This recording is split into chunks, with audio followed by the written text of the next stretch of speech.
Hey, I'm Mitchell, founder of UMATR, and I'm here with Jay today, founding member, first member of our team. And today we're talking about LinkedIn and how you can get a role through LinkedIn. Definitely one of the biggest platforms. We use it every day as recruiters, and we're going to discuss a few tips of how you can personally use it by yourself to get a role directly, perhaps.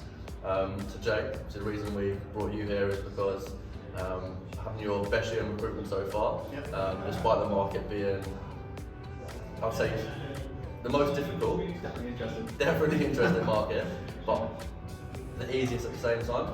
But the analogy we used the other day is that it's so easy because there's so many people looking for new roles and so many people hiring, but that's the reason it's so hard, because there's so many people looking for new roles and so many people hiring. So there's a lot of people out there, but the competition is hard between candidate and the client as well. We've broken down your stats, and 64% of your placements this year has come through people you found through LinkedIn. So I mean, handing it straight over to you, like, where have you had the success from this year? Like, how have you found the people you've placed? So yeah, a lot of it has been through LinkedIn. That's been the vast majority of it. I think that most people that we find on LinkedIn is because they have their profile open to work. If they're actively looking, it makes it a lot easier for us to find them. And yeah, once they're open to work, it just makes our life a lot easier. We're reaching out to people. Obviously, a lot of the people that we do find are also not actively looking, but I think opening your profile to opportunities really puts you in front of recruiters, puts you in front of hiring managers, and makes the whole market aware that you're available. Yeah, definitely. How many profiles would you say you look at, like, a day or a week or a year? I'd say at least like 400, 500 a day. 400, 500 a day. Yeah. So what really makes someone, apart from being open to opportunities, what really is going to make someone stand out for you? First thing you look at on a profile? I think there's multiple things really. Like, the first thing you see is of course like the picture and the headline really. So I think like the picture it's just super important to have it like semi-professional, but also like getting your personality across in there as well. I think that's a theme throughout the whole profile. Is like is making sure that it's professional to an extent, but not like a robot, and making sure that you're getting your personality across and that you're getting across your whole vibe basically. I definitely think the profiles have changed in the last couple of years of what it needs to be like. I think a few years back your profile was super professional. That's how you got through your foot in the door, you could say. And then when you went and met a company in person on your final interview, that was display your personality. Whereas now we don't have any in-person meetings anymore. And I think exactly what you've said, it's more critical to be putting your personality across in that. So finding that balance between no picture at all, or like having like a model headshot kind of thing, and having somewhere it's not a selfie but it is you, and so displaying you a little bit.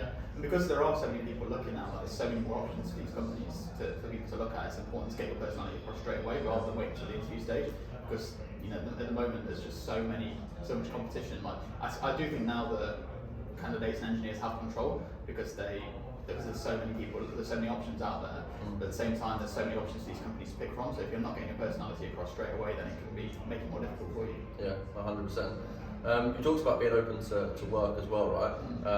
I know that you've personally had a lot of success from this year, like some of the big names in the community, like people that have created frameworks and stuff like that, have come from more of the passive search, people that wasn't actively looking, and you've really gone after the top 2, top 1% of the market, and I mean that's great success, and some of the people you've partnered with this year is phenomenal really, some of the names. But you've said open to work is critical as well, right? So you see someone open to work, what do you look for? So I think in their profile, obviously we mentioned the first thing is the picture and headline, but I think what I look for in a profile really is underneath the job roles, because that's really describing what it is you're doing on a day-to-day basis, right? So I think in the job roles it's important to have a breakdown of like the responsibilities, the projects that you've worked on, and also the technology you've been working with. And I think there's a mixture of two things when it comes to technology. Is mentioning in the breakdown like where you've used it and like which positions and which projects you've used it in, but also to make it easier for recruiters and hiring managers, it's just having like a brief overview of the technology you've used at the bottom as well.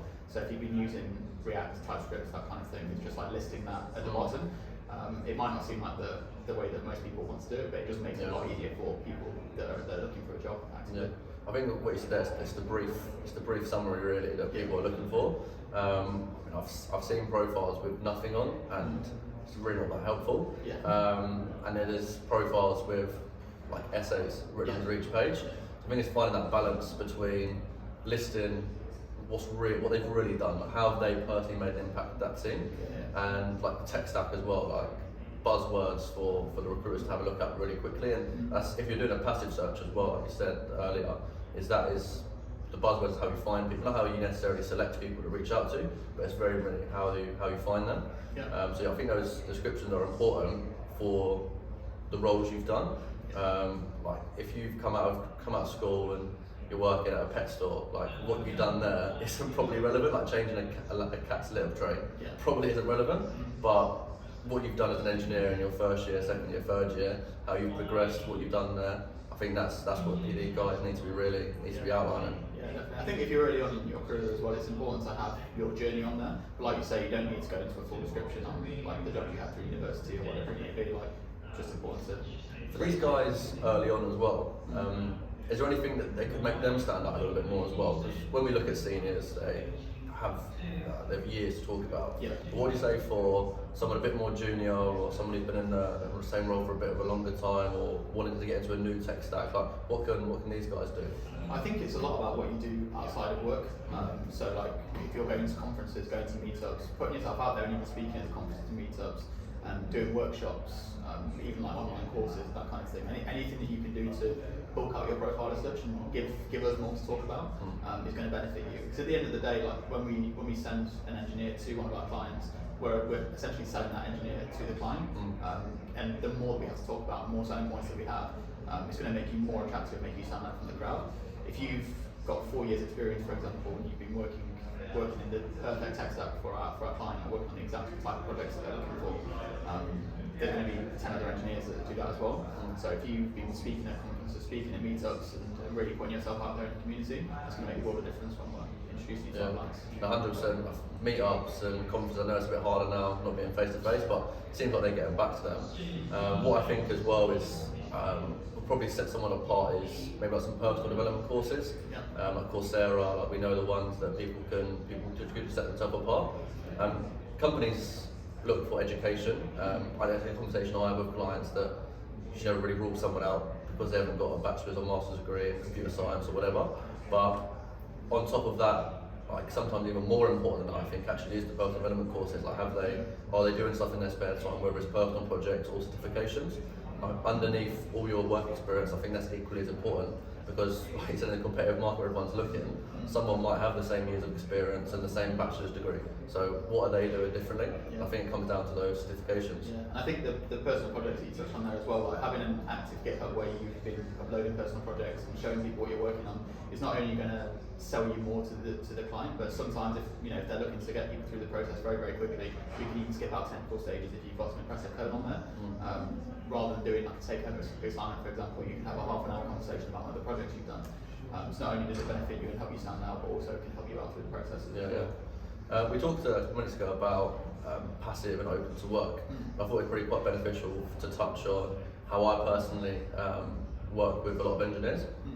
Well, I don't have the time as much anymore to go through 400 or 500 profiles like yourself or one of the team have nowadays. Mine is through safe searches, and I don't know if everyone will know what safe searches mean, but I mean a brief summary is I get notified every morning of people that came up with opportunities last night, right? And it's how I've worked for many years. It's always been a tool in sort of the tool set to how I work with engineers, but now it's really one of the only ways.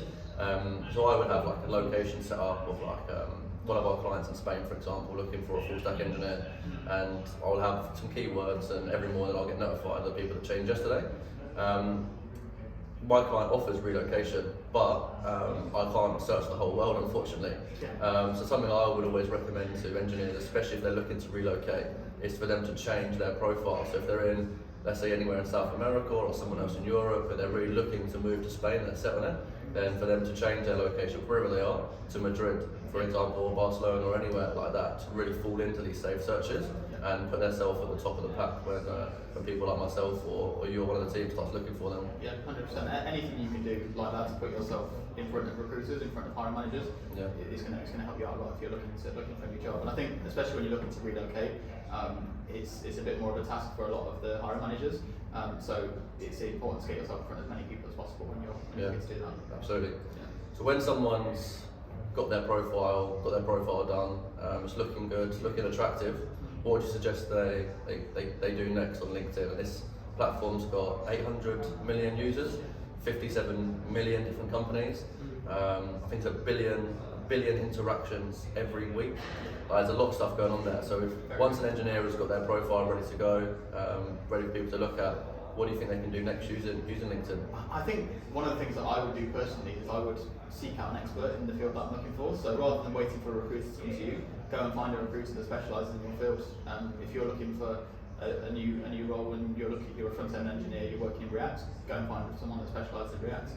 Same for any other technology, like just find someone that is operating in your niche, and be proactive about the whole thing and go from there. Also, if you're looking to speak to hiring managers, like you just go through and connect with people that you want to be having conversations with. Almost think like a recruiter in that sense. Yeah. Get yourself out there. Yeah, I think the growth of that network is vital. So whether it's on the platform, connecting, commenting, liking, sharing, being involved in the community, but also like reaching out to hiring managers, reaching out to senior engineers, like take advice from people that you want to be like, right? So find out about their journey. I'm sure like the community we work in anyway is very niche, and people are very open. Like I know you've had guys that you've placed at the same company, that lives in one in America, one in Spain, and now they chat all the time, but like having that mentor figure. So yeah, you could look at that, or alternatively, like you said, like when a recruiter like us reach out to you, just get speaking. Like I know I'd be more than happy to speak to someone about the market, put them on the right track, and hopefully find them the ideal job. But at the very least, I could always put someone on the right track. So yeah, I mean, hopefully this helps a few people. Yeah. People can always, like I said, reach out to myself, Jay, anyone in the team about finding a new role, whether it's for us directly or a little bit more advice.